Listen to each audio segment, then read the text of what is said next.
this morning with the sunrise in my eyes. My rock sweeter, beneath the one I love. I don't know how, don't know why. I've been toasting all my life.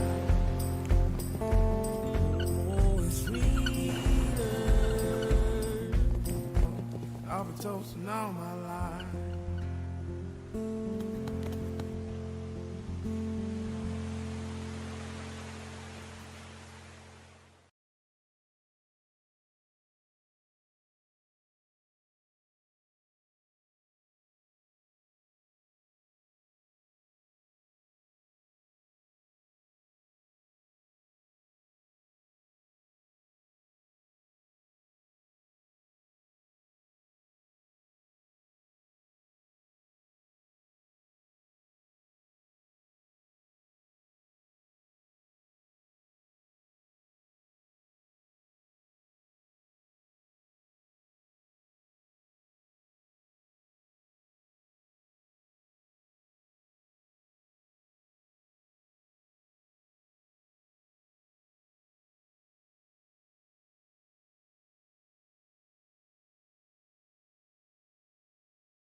Welcome to Phillip Island, Victoria in Australia. What a setting we have for this great sporting contest, the Little Penguin Sea to Dune race.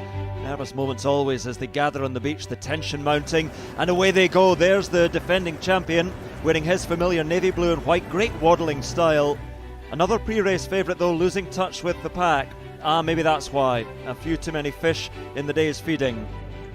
There's a familiar face, Skip McIntyre, 8 times a champion back in the 90s, a very successful coach now, keeping a keen eye on proceedings. This the leading group, 1 or 2 still able to put on a show for the camera, others just ploughing straight over it.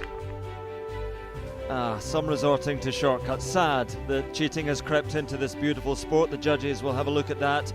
But up at the front, the pace is relentless, closing in on those sand dunes that will offer a bed for the night. The fatigue starting to tell. Who's got the finishing kick up on the outside? What a turn of pace from that one, whichever one it is. No answer from the rest, and he takes victory. What a win. There we are, into the Burrow, building an extension with his winnings, and back tomorrow to try and defend his title here on Phillip Island.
Good evening, everyone, and welcome to another night of live Penguin TV.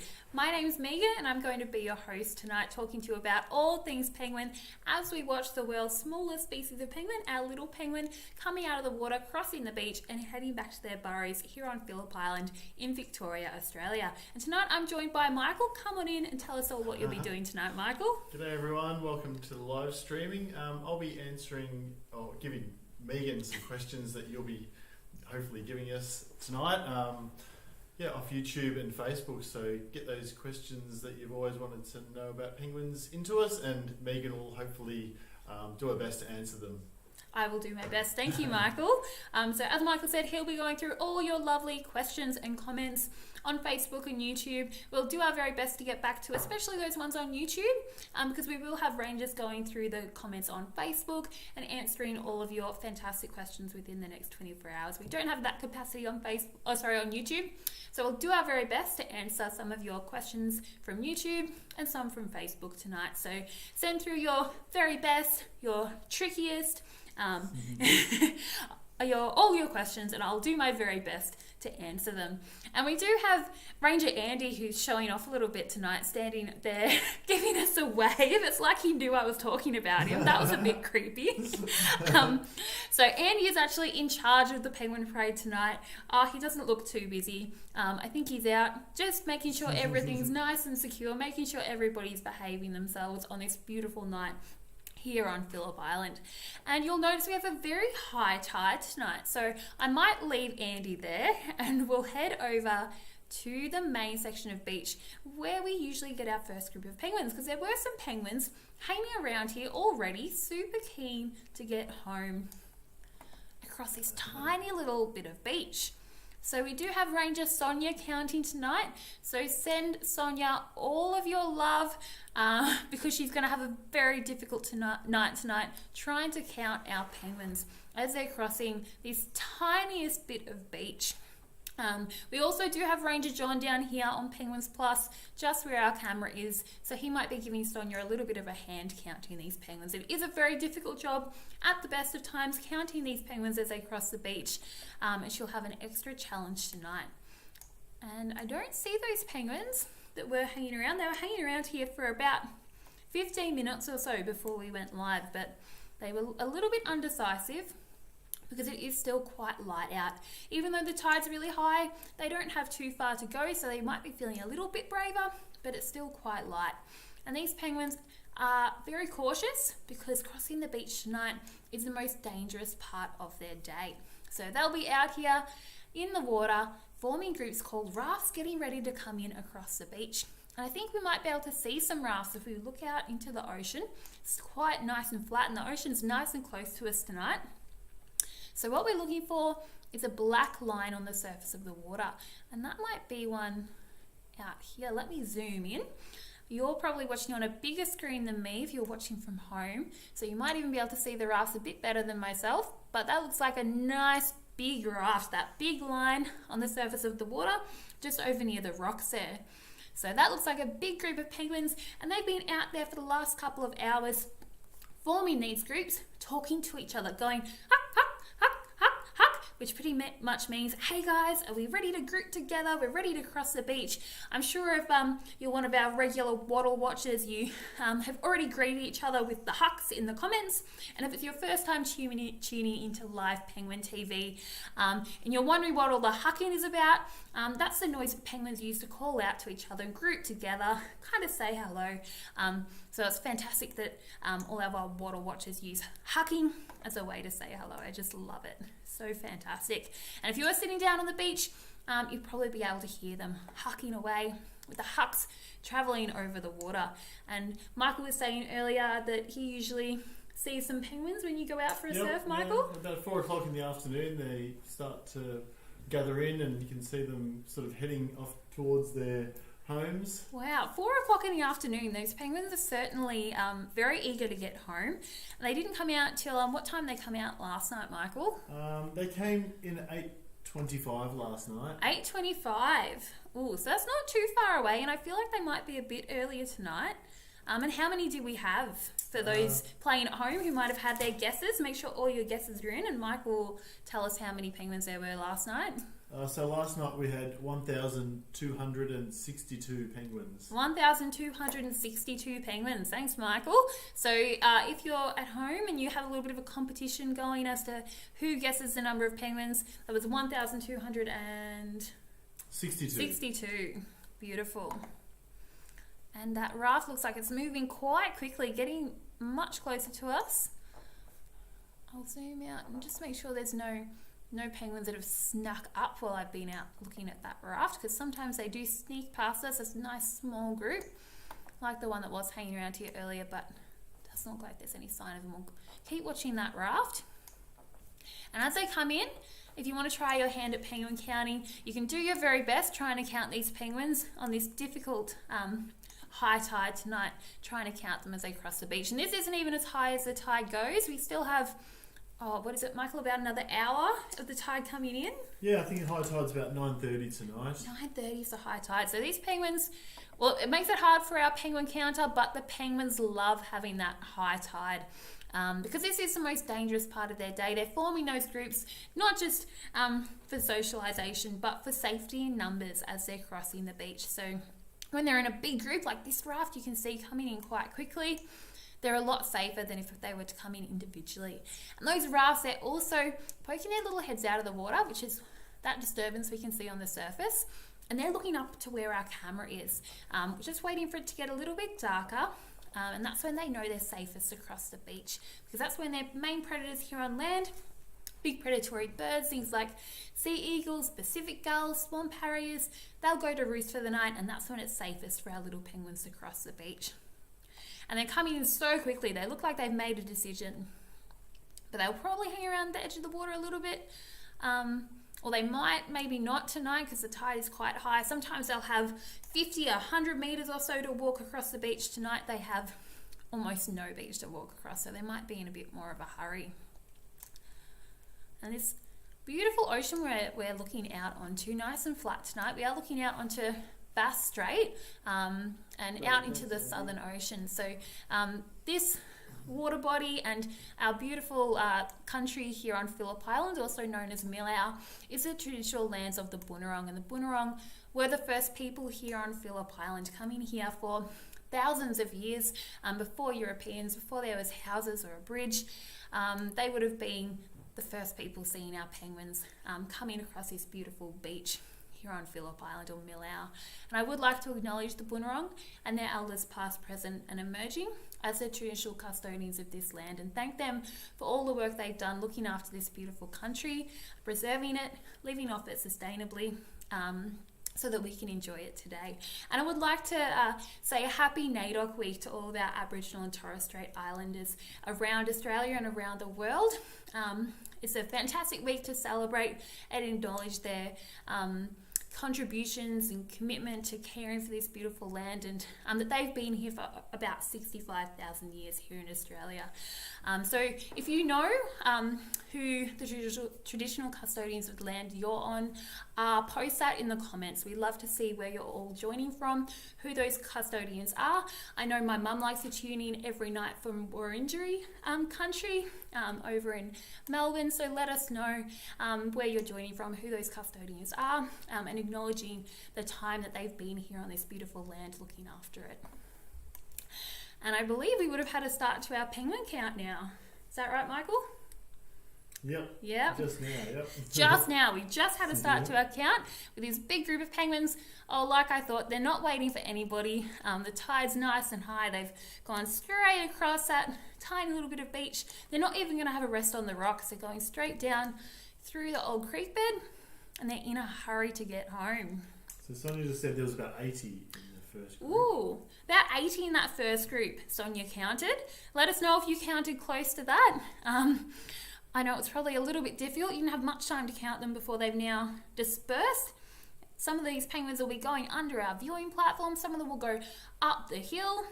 We'll try and see where some of them are going. And some of them are going to head right around onto our penguin highway. So people have been mentioning about the camera on the Penguin Highway. Oh, what have people been saying about our camera on the Penguin Highway? The Highway camera looks different. It Ooh. looks good. Does it look like it's in a slightly different spot maybe? Because we do have something very exciting to show you guys tonight when the penguins hopefully come around the corner. I was trying to be tricky and leave the camera where I thought it usually is, but maybe I didn't do a very good job. Come on, penguins. I want to show you guys our lovely new camera that we've just had installed down here today.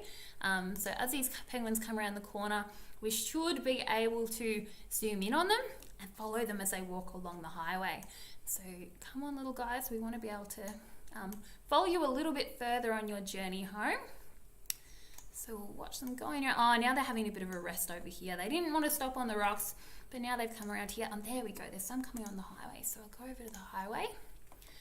Oh, and they're zooming past. Oh, it almost looks like they've gotten a fright. And we're going to be able to follow them as they walk right past us on the camera here. Oh, if I'm quick enough. Let's follow these little guys. Ooh. That's some close-up penguins right there. There we go. Running right up the highway. It's penguin peak hour right now.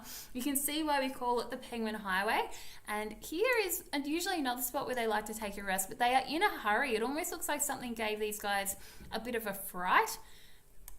And they're not stopping. They're not waiting. Oh, here comes some more. They're going to keep waddling along. And you can see now, we don't really get to see this side of the penguins, the back side of the penguins, I guess. Maybe we'll see a projectile poo, hopefully not directed at our camera. So this is what it would probably look like if you were to see the penguins going out in the morning. They would be going away from you, from their burrows out to sea a couple of hours before sunrise. Probably not in groups quite this big. They'll go out and in the morning a little bit more higgledy-piggledy, a little bit in smaller groups, just with the penguins who kind of live near them and forming bigger and bigger groups as they get closer to the ocean. But that's what, I haven't actually been lucky enough to see them go out in the morning, but that's what I imagine it would look like with their little blue backs going out. They'd probably be a little bit harder to see rather than spotting their little white bellies going along the beach. I'm going to turn my camera back around. And it looks like they're all gone past. So we'll switch back to the main camera and we'll see if there's any more penguins on their way. I'm sure there's plenty out there, very eager to get home. Oh, yep, there they are. Perfect timing, just in the water. Not in as much of a hurry as that first group. That first group was a little bit bigger. So if you didn't quite manage to count all those penguins in the first group, have a go counting this next little group as they come across. So they might be a little bit more cautious with a smaller group here crossing the beach. You can do it, little guys. And they're going in and out, just having a look around, making sure the coast is clear. And they're looking up, looking at anything flying overhead. So they are on the lookout for those birds of prey, even though those birds, probably most of them have gone to bed. Sometimes they stay out past their bedtime, so the penguins still need to be nice and cautious. And any bird flying overhead right now will probably give the penguins a bit of a fright and send them running back into the water, because the water is where they're the safest, because they have this excellent camouflage. Oh, and there's another group joining them from the side. And you can see that camouflage quite well actually when we can see them, the comparison of the front to the back, and that means that when they're floating on the surface of the water, all of their back is blue and blends in with the surface of the water, looking down at them from above, protecting them from those birds of prey, and from below their little white tummy blends in with the sky. So they're quite safe in the water. They don't really have to worry about sharks. They're well camouflaged. They're a bit too quick and small for a shark to worry about. And we don't really get many seals here that will prey upon our penguins. We have mostly Australian fur seals, a colony of about 20,000, and they won't harm our penguins. Occasionally we get long-nosed fur seals or leopard seals, but they're very rare visitors here that might try and catch a penguin. So they're very safe when they're out in the water. Our penguins are actually the top predators out at sea. They're the ones who are on the hunt, looking for food, looking for small fish, things like anchovies, pilchards, jellyfish, squid, pretty much anything small enough for a little penguin to fit in its mouth. They'll even eat baby barracuda and any little juvenile fish as well. So our penguins really are oh, there we go, there's some crossing. Well, that's a bigger group than I thought. They snuck up on us. They've snuck in behind the grass there. So the penguins really are the masters of the ocean around here on Phillip Island, and these guys have been doing really well this season. They haven't had to travel too far. They've been going sticking fairly close to Phillip Island around Cape Woolomai, maybe a bit further along the coast, but they've been able to find lots of food really close, which has meant that we're having a really good breeding season for our little penguins here on Phillip Island. And most of them, their chicks have actually started to fledge, and a lot of them are moving on to their second clutches. So they're having some new eggs and hopefully raising some more chicks before the breeding season's done. And that's another good group. Pop in the comments how many you think's in this group. It looks, maybe just a little bit smaller than the last group. I'm going to guess it's 60 or so, but I'm too busy talking to try and count them. So try your hand at some penguin counting if you'd like. It is a job that you can come and do here on Phillip Island. So if you want to work with the penguins one day, practice your counting skills, you might be able to come work with us as a penguin counter. And I'm saying us and we are Phillip Island Nature Park. So we do manage about 20% of Phillip Island, including our beautiful penguin parade and our colony of about 20,000 32,000 penguins and 20,000 Australian fur seals here on Millau. And we also look after our koala reserve, Churchill Island Heritage Farm, and our entire southern coastline of Phillip Island, which includes many beautiful beaches, wetlands, woodlands that we look after and manage from the money we get from tourism. So if you are able to come and visit us here at the Penguin Parade or the Koala Reserve or Churchill Island, we're very excited to be able to welcome visitors back from all around Victoria. Tonight is our first night being open every night of the week to visitors from Melbourne as well as regional Victoria, which is very exciting. We're hoping soon we'll see the rest of Australia and then the rest of the world coming back here to enjoy our beautiful, big group of penguins coming past on the highway there. We're hoping to see you all back here really soon. And the money that you spend on a ticket to come to any of our sites, it does go back towards education, research and conservation for our wildlife and our wild places here on Phillip Island. I'm trying to get the hang of this camera. Follow these little guys. And if you do want to especially help our little penguins and the work that we can do here, and if you're not able to visit us just yet, you can help us out by donating to the Penguin Foundation. You can adopt a penguin, become a penguin pal. You can get a cute little penguin plushie. You get to name one of these penguins. You don't get to take them home. They are wild animals. I promise they would not make a very good pet, but you can symbolically adopt one of these little penguins and help us look after our beautiful wildlife here on Phillip Island. And I'll zoom back along the highway. So excited to get to look along this highway a little bit more because it is where most of the action kind of takes place. It's fantastic watching these little penguins crossing the beach, but watching them waddle along the highway is where you really see all their little personalities and their attitude almost. There's another group coming out of the water. While we're waiting for these guys to cross, I might see if Michael has any questions for us. I'm sure you've all been sending through lots of fantastic questions. I hope Michael hasn't picked the hardest ones. I do have a really hard one. You have of course you do. Okay, throw it at me, Michael. So how do we know penguins here because they huck? Mm-hmm. So how do the penguins here? What do their ears look like, and do they have ears? Wow, yeah, that is an interesting question. I don't think we've talked about penguin ears before. We've certainly talked about their eyesight, but they do have an excellent sense of hearing. I know when you look at a penguin, you can't see their ears, so they don't have ears like we do. Their ears are just a little hole in the side of their head, so they don't have this big structure like we do. Pretty much what this does for us is it helps channel the sound into our inner ear. So the penguins don't need that.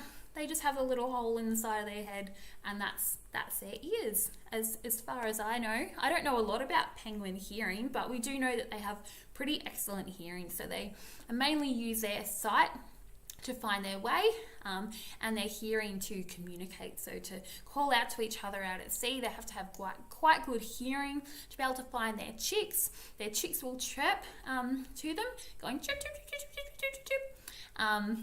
Michael does it a bit better than me. But they'll be chirping away, calling out to their parents, and their parents have to be able to distinguish their partners or their chick's unique call when they're out in the colony to find their partner or their chicks. Their chicks sometimes move around and get up to a bit of mischief, so they have to be able to listen and hear each other. So they do have a good sense of hearing, but their ears just aren't visible like ours, and they couldn't have this flabby ears hanging out the sides of their head because they need to be aerodynamic in the water.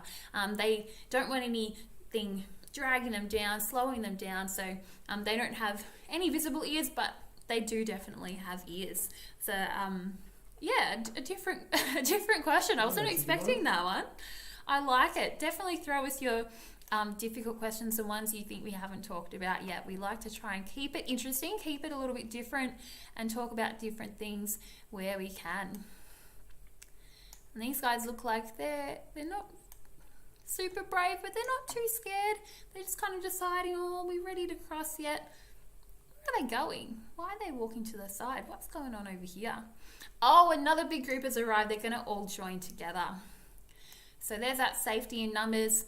These two groups are going to join together and make one big waddle. So when a raft of penguins comes onto land, we do like to call them a waddle of penguins. So there's a nice big waddle forming there, crossing the beach.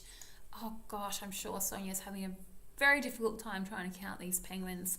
And they blend in so well on the rocks. Usually she has a nice expanse of sand to try and count them across, but once they're on the rocks, they're quite difficult to see.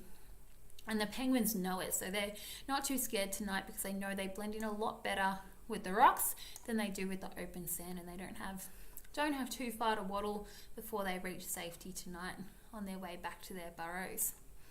That's a nice big group. And if you were watching last night, you might have seen there are a few burrows just in the grass right in front of where these penguins are crossing. So those penguins have the prime real estate right here, nice and close to the beach. Some of these penguins will have to walk up to 2 kilometres to get home. But the penguins living here actually had a surprise visitor last night. There was a little swamp wallaby who came down and was a little bit curious and put its little paw towards the penguin, and the penguin went, "Rah!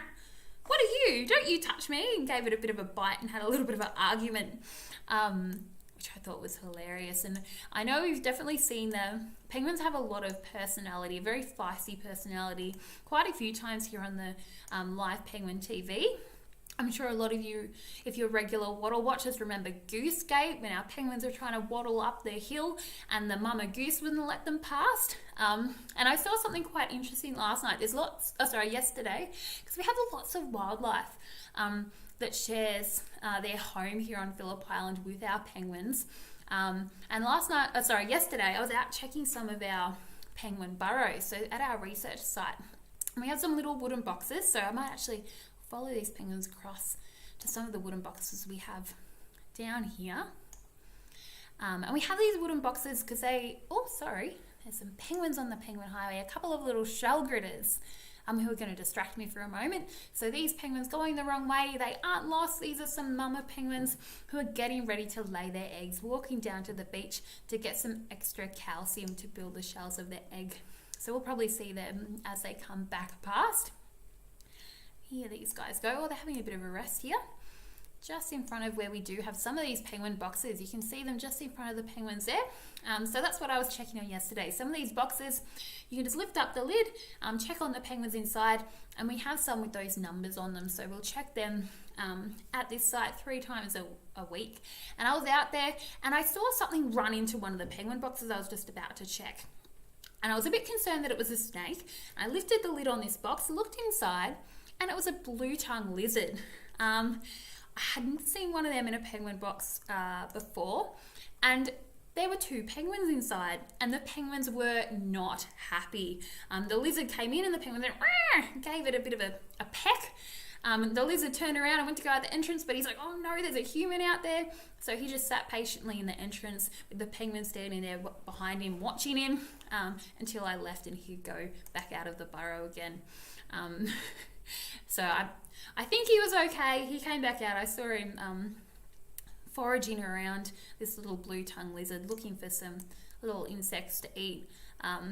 but the penguins certainly weren't going to let him stay in that burrow for too long. So the penguins are very territorial, very protective of their burrow. So we've seen a wallaby get too close, we've seen a goose get in their way, and I've seen a blue-tongued lizard trying to hide out in their burrow.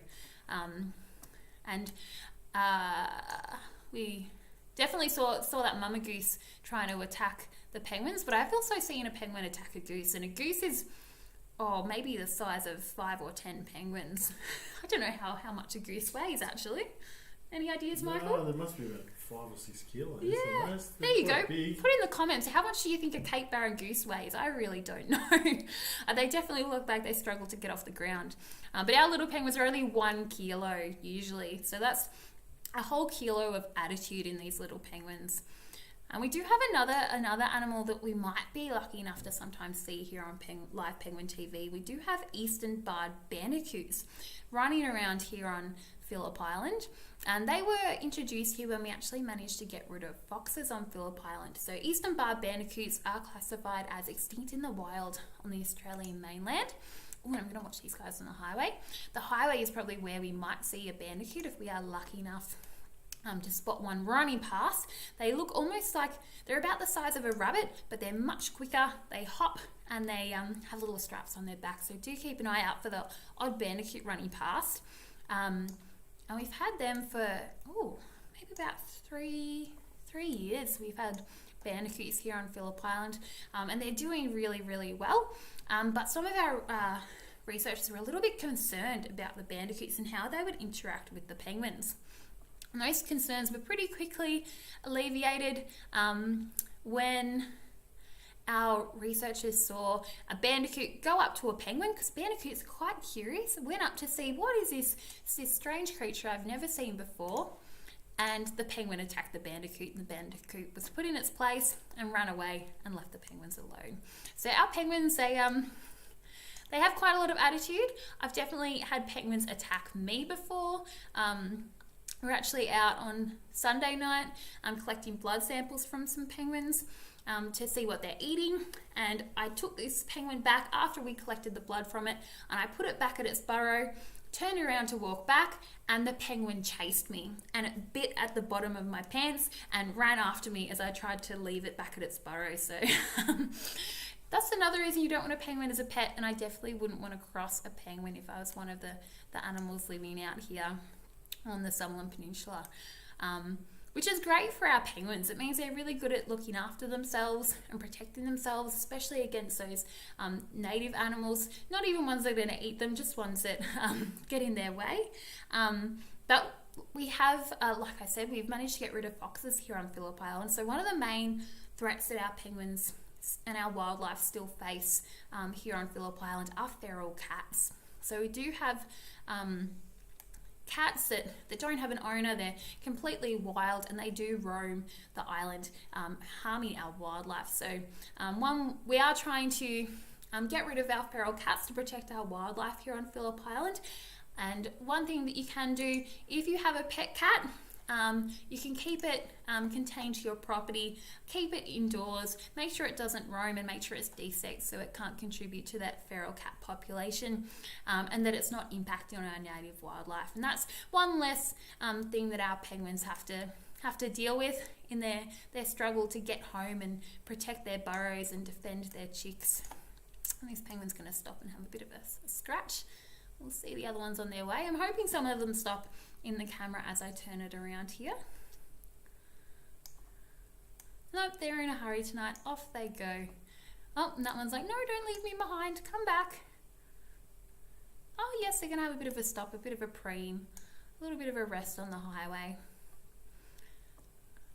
We might grab another question. I'm sure we've had lots of questions coming through. Yeah, we've had the same question twice, so I'll get on to that one. A popular for one. them, yeah. So they want to know, how far do the penguins swim out to sea? Well, that's a good question. How far do the penguins swim out to sea? So it really depends on the time of year. So the distance they have to travel changes depending on whether it's spring or summer or winter. So in winter, food is a lot further away. It's a bit cooler out there, so penguins have to travel further to find food, and they're also not breeding in winter usually, so they will have more time to spend out there. They don't have to come onto land as often if they're not breeding. So, sorry, I'm just going to switch back to the other camera. So they can travel hundreds of kilometres. They can be out to sea for up to a month in winter, and they can travel a really long way. They can go right along the southern coast. Sometimes they go halfway along the southern coast of Australia up to where we have the Bonnie upwelling, and there's lots of food, lots of nutrients over there. So they can travel really far. They can go in a day. They can travel about 50 to 100 kilometres. But in the breeding season, in spring and summer, the food is a lot closer. So that's when they're breeding. They line their breeding up to match up when there's the most food available, nice and close. So in the breeding season, they don't want to have to be traveling more than about 30 kilometers or so. So they don't want to be going too far because they need to come back almost every day or every few days to sit on their eggs and feed their chicks. So they typically won't go too far in spring or summer. We did 2 years ago have a poor breeding season because the penguins are having to travel up to about 80 kilometres to find food in the breeding season. So, oh, there's a couple more shell gritters up on the highway camera. So how far the penguins travel, it basically depends on where the food is, but they can travel a long way. They can go 100 kilometres a day if they need to find food. And when they are looking for food to feed their chicks, they'll just be out there for as long as needed to bring back about a third of their body weight in food. So if food is a little bit further, they'll just spend longer out at sea and come in less frequently. They won't still come in every day with less food. They'll make sure they're out there till they're bringing back enough food. So if you see some penguins who are looking really chunky, I might zoom in on these guys a little bit. Looking really chunky, it's because they have up to about 300 grams worth of fish in their bellies, bringing that back to feed their chicks. So I know sometimes we like to call them walking fridges because they're just carrying that food around. They're not digesting the food they're bringing back to their chicks. They're actually changing the acidity of their stomach so that they keep that fish as nice as they can to bring it back and feed it to their chicks that are waiting for them at home. And most of our penguins coming in tonight will have chicks. Some might be little fluff balls, but most of them are almost the size of their parents, and a lot of them are starting to fledge, starting to leave the nest, heading out to sea to fend for themselves. And some of our penguins are sitting on eggs again. We've seen lots of shell gritters tonight, so I expect we're going to have lots and lots of eggs very soon. And Michael, I think we had a few questions about eggs. Yep, is that right? So we have had a couple of questions about eggs. So just wondering what the gestation period, how long they sit on the eggs for, and if the parents might take it in turns. Yeah. So the first I'll tell you how long it takes for an egg to develop, because I know people like to ask that one as well, and it's not something that I really knew the answer to until recently. And we think it takes about it's a little hard to tell because penguins don't just mate once and then have eggs. They do they do want to make sure that those eggs are fertilized. So we think it's about 2 to 3 weeks that it takes for the penguin to lay her first egg. And then once that first egg is laid, the next egg develops and is laid within only about 1 or 2 days. And then they'll sit on those eggs, and there's a couple more shell gritters on the highway. They'll sit on those eggs, so they'll be incubated for about 35 days. So just over a month it takes until those eggs will hatch, and mum and dad take it in turn sitting on the eggs. So one of them will stay in the burrow, usually once the female, so before the female lays the eggs, the male will be guarding her. So these shell gritters coming down to the beach will lay their eggs very soon. So right now their partner is probably at home with them, guarding them, and that's to make sure she doesn't get up to any mischief, so that she's not cheating on him, and he knows for sure that both of those eggs are his. And it is only about 6% of the time that male penguins sometimes end up raising eggs that aren't theirs, because little penguins aren't monogamous. They do keep the same partner for the whole season, but they do cheat on their partners. So sometimes a male penguin might end up raising a chick that's not his, but not very often, because he will guard that female while she's getting ready to lay those eggs. And once she lays the first egg, the male goes out to sea, he takes the first fishing trip, and then he'll come back in a couple days once she's laid the second egg, and she'll go out on a bit of a longer trip and fatten up, get back those reserves from laying her eggs, and then they'll swap over every few days. And this season it's been so good that sometimes they were swapping over incubation shifts every day. There's a good group coming around the highway now, so I'll have a bit of a watch of them.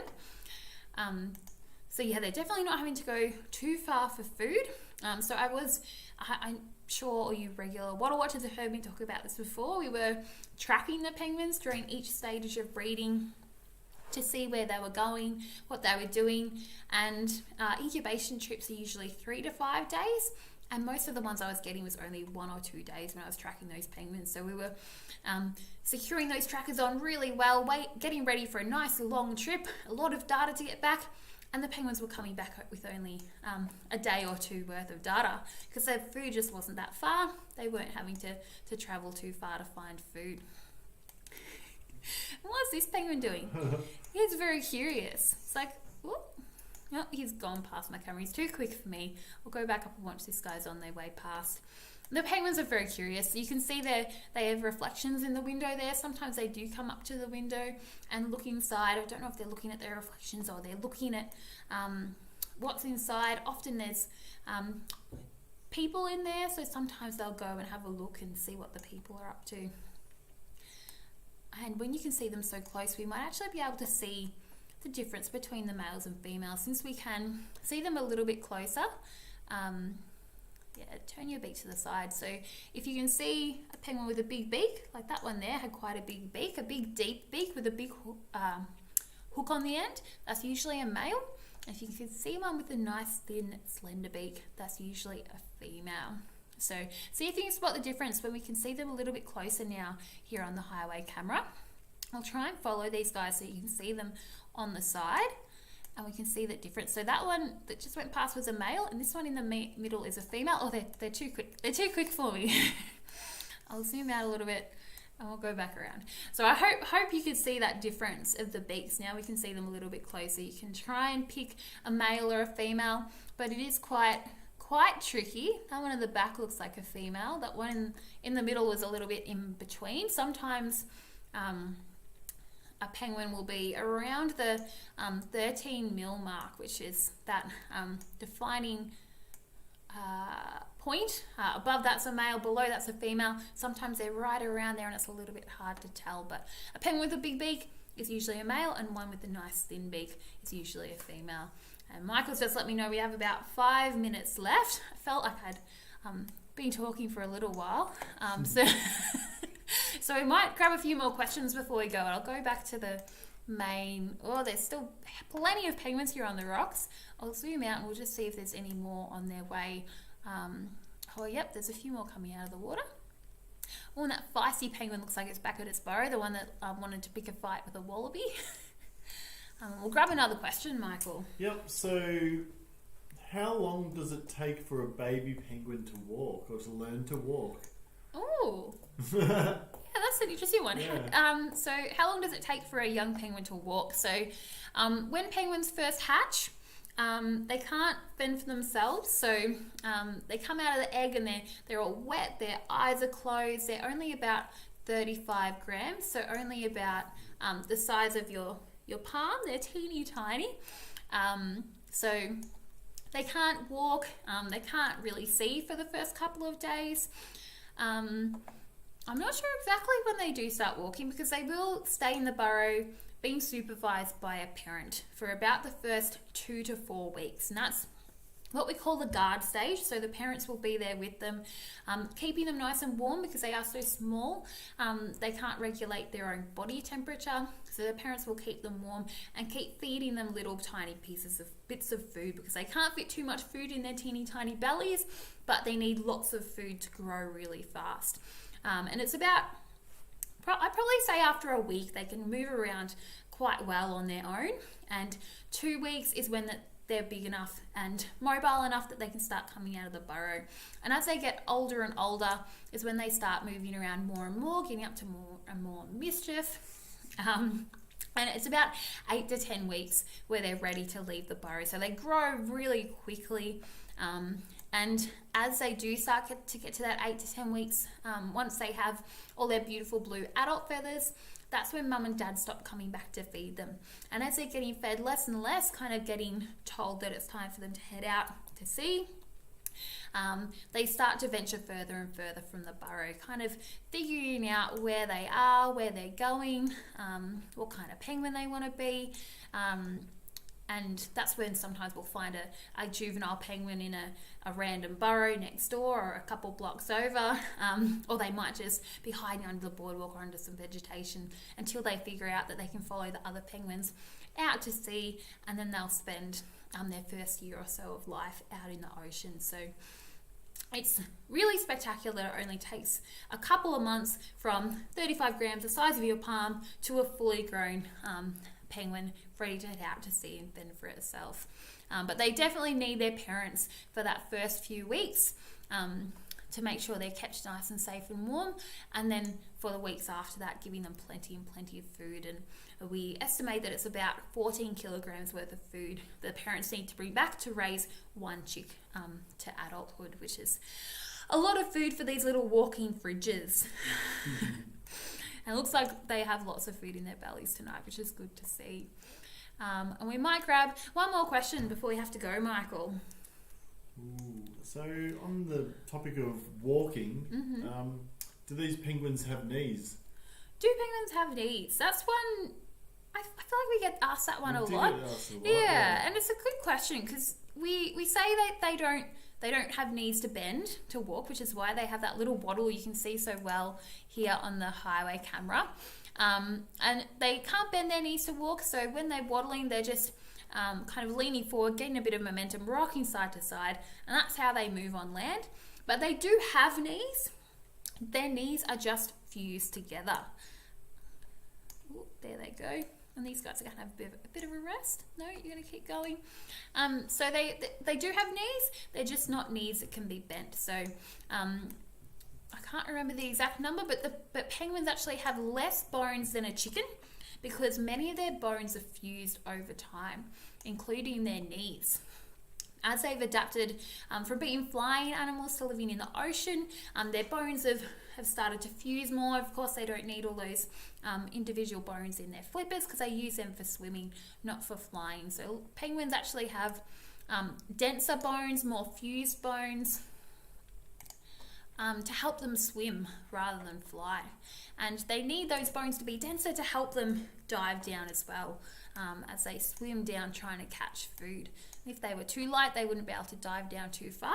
And our penguins, we've seen them diving up to about 72 meters, which is quite impressive when you remember they're only about a foot tall, and they can dive down really far. So their bones are really well adapted to now being marine animals, flying through the ocean rather than flying through the sky. And that's why they have those little fused knees. They don't need to be able to bend their knees. They get around quite well just doing their little waddle. So if you do want to try and be a penguin at home, if you want to have a bit of a waddle, you can just lock your knees together. Don't bend your knees. The true way to do it is actually to squat down. I've been told by Dr. Andre, our penguin expert, is that their knees are actually fused in a squatting position. So you actually want to squat down, then lock your knees in, and then try and lean forward and waddle side to side. And it's not that easy. I actually think the penguins make it look easier than it is, as much as they do look a little bit awkward, especially trying to clamber over all of these rocks. But those fused knees and that funny waddle means they actually have quite a low center of gravity, which gives the penguins quite good balance, and they're quite good little climbers. They get around quite well. They can jump about their own body height, so that they can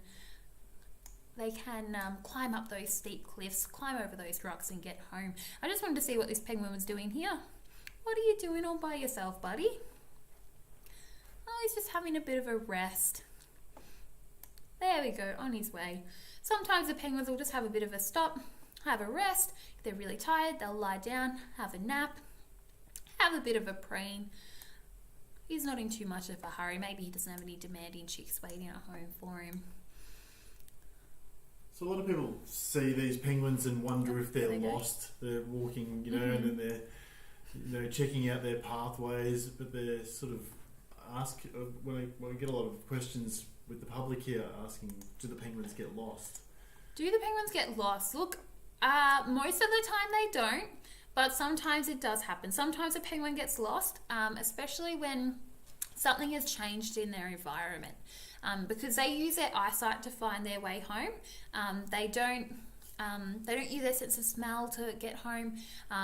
They just using their eyes, just like you would if you went for a walk around the streets where you live. They remember landmarks and pathways to find their way home. So if something significant changes really quickly, they might get a little bit confused. They can get a little bit lost, but usually they'll figure it out. They'll find their way. And we definitely see that when we have high tides and some of the sand gets washed away and maybe the shape of the beach changes.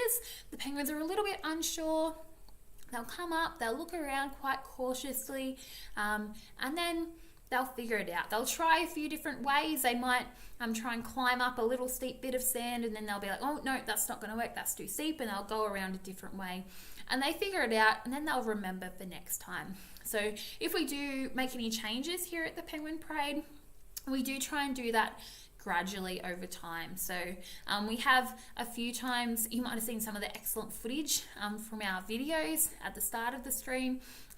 We have had cameras that we've had to put down on the highway, and what we do is we'll put out a few rocks in the spot the camera's going to be, and then we'll put something a little bit bigger and then put the camera there for a few days so the penguins get used to it, because they do look and they learn to figure out where they're going. So sometimes they'll get lost, but they'll figure it out. They'll use the information around them and the things they recognize to find their way. So I don't think a penguin's ever not found its way. We do sometimes get the juvenile penguins getting up to a bit of mischief. They do end up sometimes in the car park or on the road or sneaking into the building, but as soon as you pop them back in the colony where they're meant to be, they figure it out. They follow the other penguins and they do find their way. So if you see a penguin looking a little bit lost, don't worry. Penguins, they're very, very good at finding their way home, wherever that may be. And if they don't know where their home is on land, they'll just go back out to sea, and they're pretty good at finding their way home after that. And what's going on over here? I don't know if I should zoom in or not. I think there's a little bit of special penguin cuddles happening on the beach. Oh, is it? Yeah. He's so this will be one of those little secret rendezvous that I was talking about. I might zoom back out and give them a bit of privacy. So that won't be that penguin's partner. Probably not if that's happening on the beach. You don't often see that on the beach, sometimes along the highway, on their way home, certainly at the burrow, but usually the partners will meet up at the burrow. They don't usually meet up with each other before that. They don't forage together out at sea. They don't come in together at night, so they'll usually only see each other once they get home. So any special penguin cuddles anywhere else probably is one of those secret penguin rendezvous that they get up to, and that's how sometimes male penguins end up raising chicks that aren't theirs. It does happen, just not all that often. So on that note, I think we're well and truly out of time. So I hope you all enjoyed another beautiful night of live penguin TV.